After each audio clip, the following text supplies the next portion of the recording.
Achar o que ela perdeu antes de eu começar. Eu preciso que você pause o que está fazendo. Não por muito tempo, mas por tempo suficiente para deixar essa história chegar até você de verdade. Porque o que eu vou contar hoje não é sobre pobreza.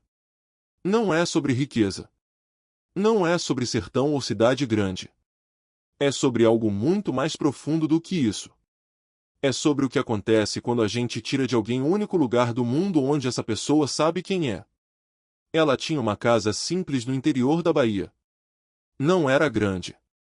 Não tinha luxo. Não tinha piso brilhando nem portão eletrônico. Mas tinha chão. Chão conhecido. Chão pisado por décadas.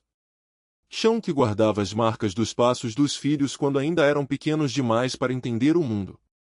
Hoje, ela tem conforto. Mas não tem chão. E talvez a pergunta mais difícil de todas não seja sobre pobreza ou riqueza. Talvez seja esta: o que dói mais, viver com pouco ou viver sem pertencer? Fica comigo até o final. Porque essa história vai te fazer pensar em alguém que você ama. E vai te fazer uma pergunta que você precisa responder com honestidade. No sertão, Dona Helena acordava antes do sol. Todo dia. Sem despertador. Sem alarme. Sem ninguém precisar chamar.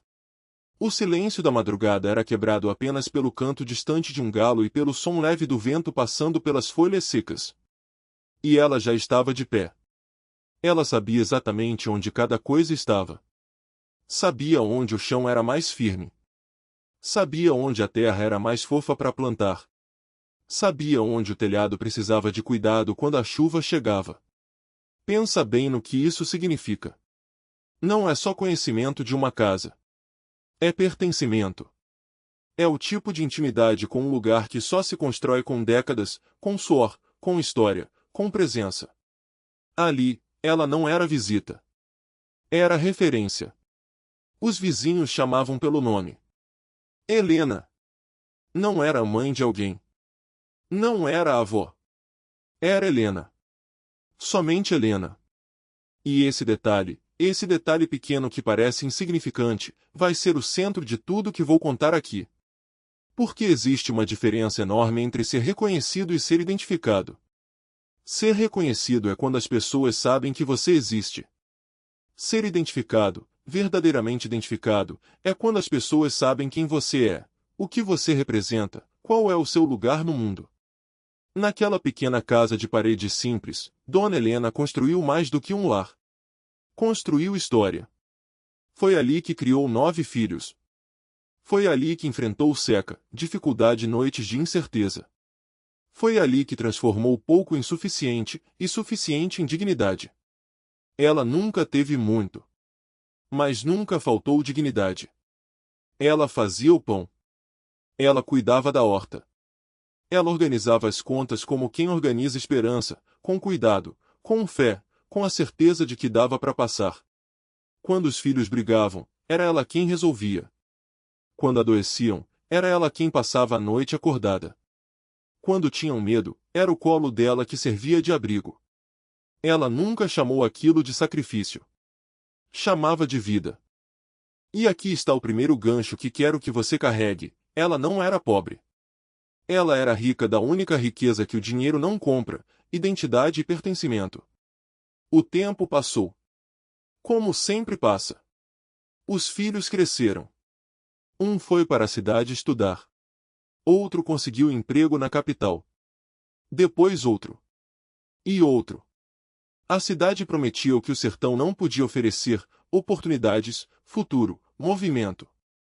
Dona Helena assistiu cada partida com orgulho e com dor. Orgulho porque os filhos estavam vencendo. Dor porque a casa ficava mais silenciosa a cada despedida. Mas ela sempre dizia a mesma frase. Com o mesmo sorriso. Com os mesmos olhos cheios de algo que não era bem tristeza, mas que também não era só alegria: vão, meus filhos. O mundo é grande. Ela ficou cuidando do que restava. Da casa. Da memória. Das raízes. E aqui vai uma verdade que pouca gente fala: existe um tipo de solidão que não é sobre estar sozinho.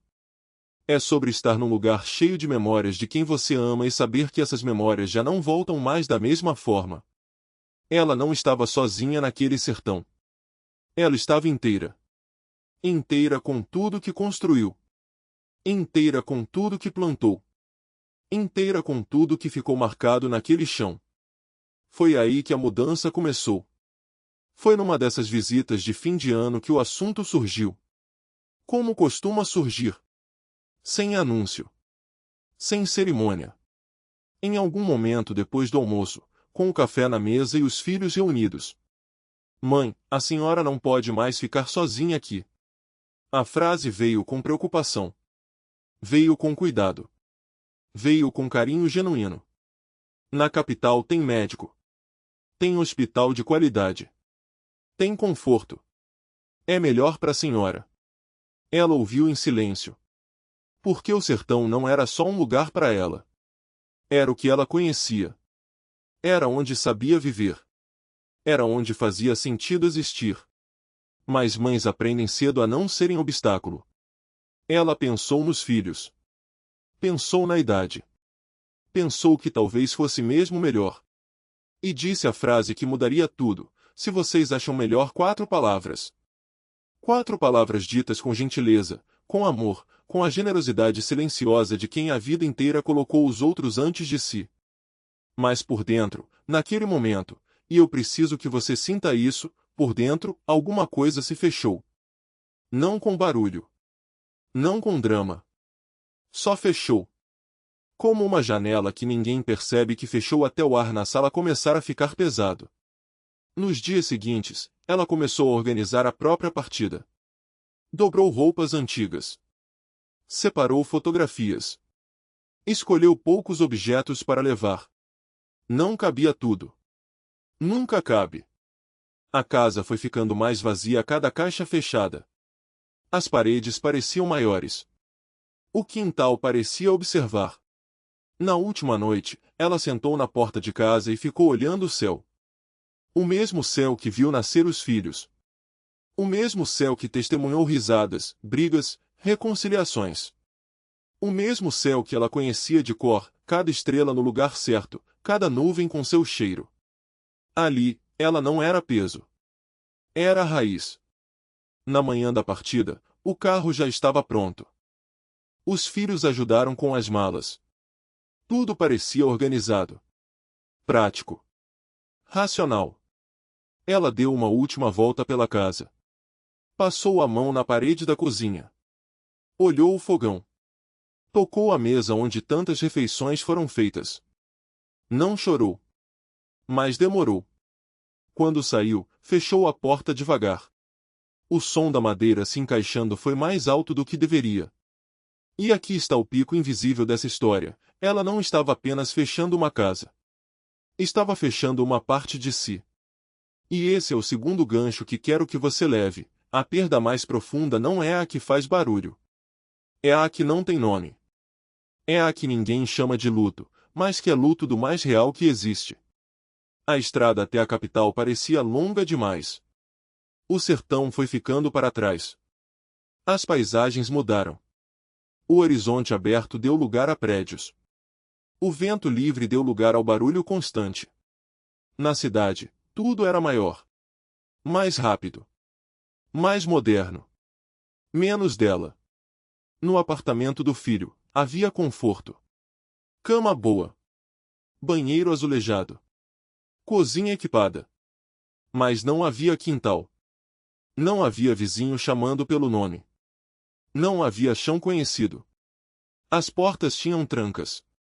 As janelas tinham grades. Na roça, a porta ficava aberta. Na cidade, tudo era fechado.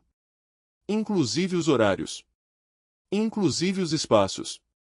Ela começou a perceber pequenas coisas, coisas que ninguém havia pensado.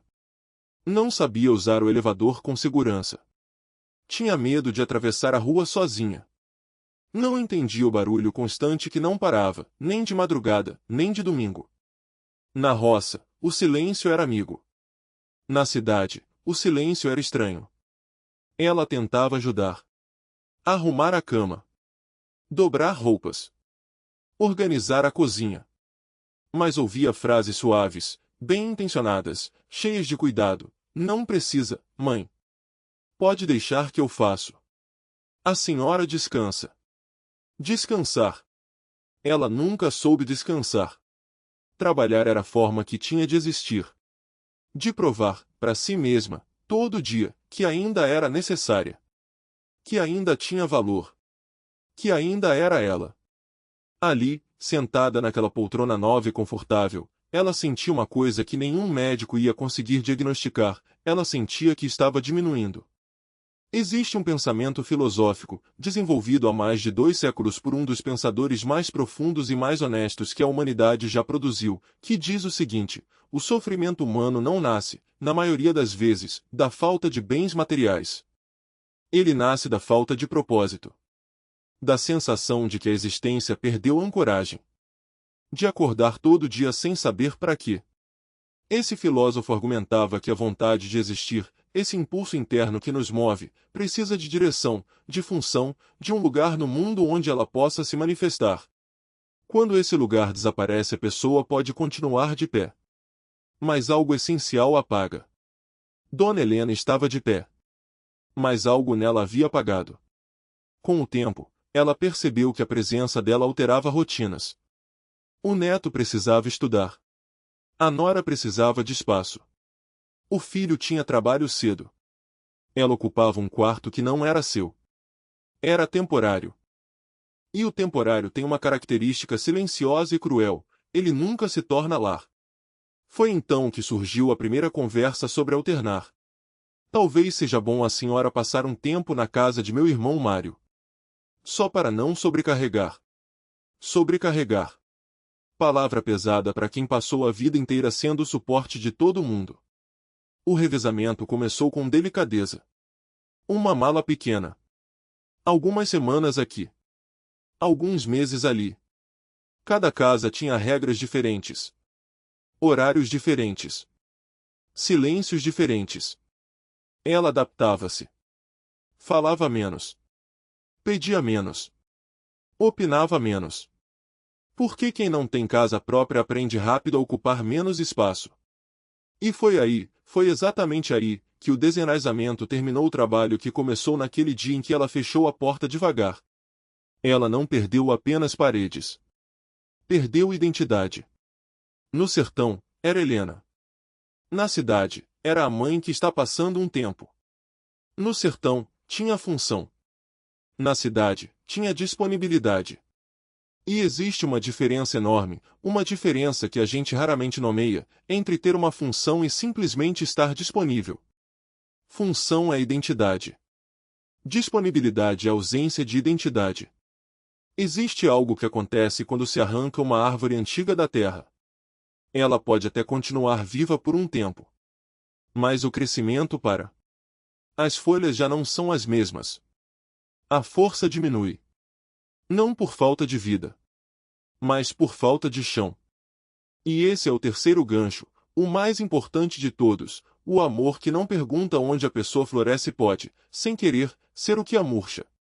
Dona Helena ainda sonha com a casa do interior. Às vezes acorda achando que está no próprio quarto antigo. Por alguns segundos, aqueles segundos preciosos entre o sono e a consciência, ela acredita que ainda pode abrir a porta e ver o quintal. Depois lembra. E o coração aprende a silenciar mais uma vez. Talvez os filhos tenham feito o que acreditavam ser melhor. Talvez tenham agido com amor. Mas o amor, às vezes, pensa no conforto físico e esquece o pertencimento. E pertencimento não se compra. Não se instala. Não se improvisa. Pertencimento é construção de décadas. Vivemos numa época onde tudo pode ser reorganizado. Mudamos de cidade. Mudamos de trabalho. Mudamos de casa. Mas esquecemos que algumas coisas não são móveis. Raízes não são móveis. Memória não é móvel. Identidade não é móvel. A velhice já é, por si, um processo de perda. Perde-se força. Perde-se velocidade. Perde-se autonomia. Mas perder o próprio lugar no mundo, isso é diferente. Isso não é natural.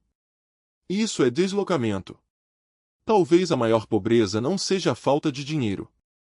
Seja a falta de lugar. Talvez a maior riqueza não seja conforto. Seja pertencimento. Ela deixou o sertão acreditando que estava indo para casa. Mas casa não é onde colocam você. É onde você pertence. E agora eu te pergunto, com toda a seriedade que essa pergunta merece, se fosse sua mãe você tiraria dela o chão que a sustentou por toda a vida? Ou encontraria uma forma de cuidar sem arrancar suas raízes? Não existe resposta certa pronta. Existe consciência. Existe a coragem de perguntar antes de decidir. Existe o cuidado de entender que cuidar de alguém verdadeiramente não é só garantir o corpo. É garantir a alma. Deixa seu comentário aqui embaixo agora. Você conhece uma Dona Helena? Você já foi arrancado do seu próprio chão? Ou já foi, sem querer, quem arrancou o chão de alguém que amava? Essa conversa precisa acontecer. E ela começa aqui. Manda esse vídeo para alguém que precisa ver isso hoje. Para um filho que está pensando em trazer a mãe para a cidade porque seria mais prático. Para uma mãe que está sendo gentilmente convencida de que é melhor ir e que não sabe como dizer que não quer, sem parecer ingrata. Para qualquer pessoa que cuida de alguém e quer fazer isso do jeito certo. Porque às vezes a maior forma de cuidar é deixar a pessoa onde ela floresce. Se você ainda não se inscreveu no canal, faz isso agora. Porque aqui a gente não fala de autoajuda vazia. A gente fala de vida real. De escolhas difíceis. De amor imperfeito que tenta, erra e aprende. De tudo aquilo que a gente sente no fundo do peito, mas raramente tem coragem de dizer em voz alta. Clica no sino para não perder o próximo episódio. Antes de eu ir, existe uma diferença enorme entre amar alguém e saber amar alguém. Amar é fácil. Saber amar exige escuta. Exige presença. Exige a coragem de colocar o bem-estar real do outro acima da nossa própria conveniência.